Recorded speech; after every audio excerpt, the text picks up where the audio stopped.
Bienvenue à cette interview spéciale que nous organisons ici en Indonésie, en direct de la GP 2022, donc, qui est un sommet mondial sur la réduction des risques des catastrophes naturelles.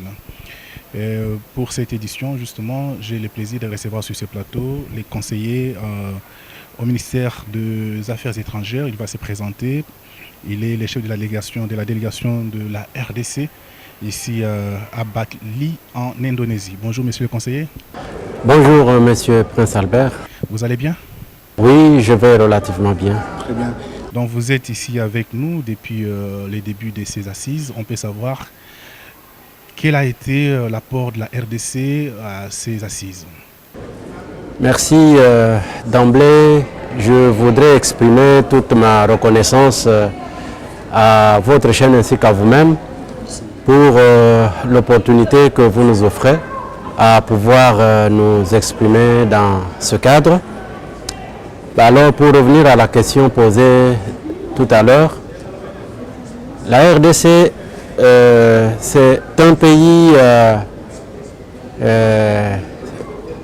post-conflit, un pays qui a une longue histoire en matière de catastrophes, parce que l'histoire remonte vers les années 90 avec l'entrée, la pénétration massive de populations rwandophones sur le sol du territoire national congolais. Et c'est de là qu'est partie l'idée de pouvoir mettre en place des structures et des mécanismes de gestion de situations d'urgence, notamment les risques liés aux désastres humanitaires et naturels.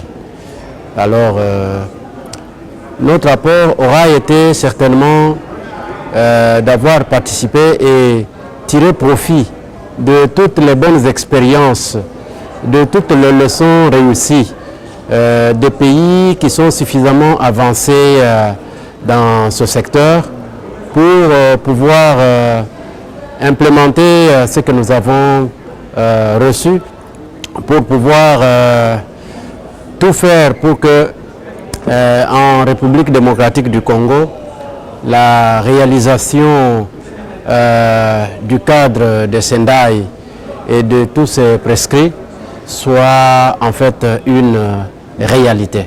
Donc je crois qu'à ce stade, c'est tout ce que je peux donner comme réponse à votre question. Mais on a eu l'impression que la RDC n'est pas suffisamment représentée. C'est un peu comme tous les pays de l'Afrique centrale. Donc c'est comme si les pays de l'Afrique centrale, notamment aussi la RDC, ne connaissent pas vraiment des catastrophes naturelles, parce qu'on voit la présence d'autres pays, les pays de l'Est, les pays de l'Ouest, qui sont massivement représentés, tandis que la partie Afrique centrale est quasi absente.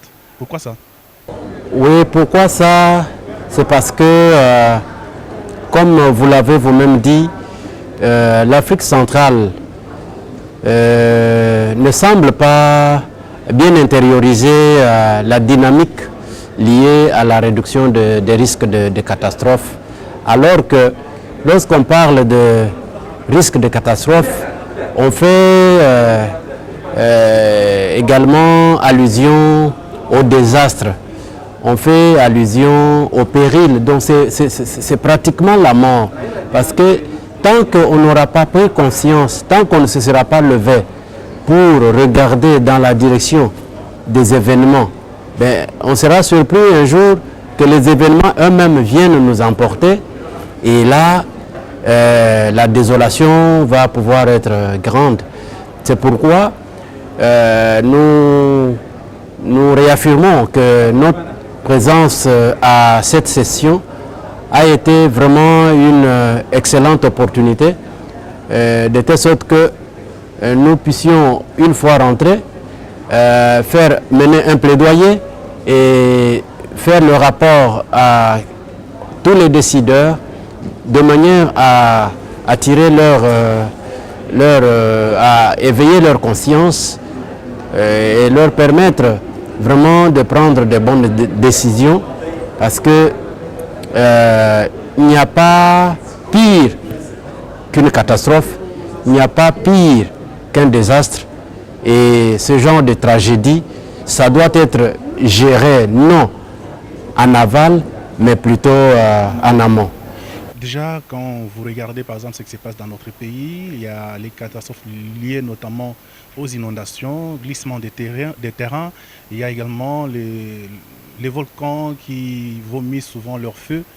Mais on a l'impression que la RDC ne semble pas intériorisée, comme vous l'avez dit vous-même.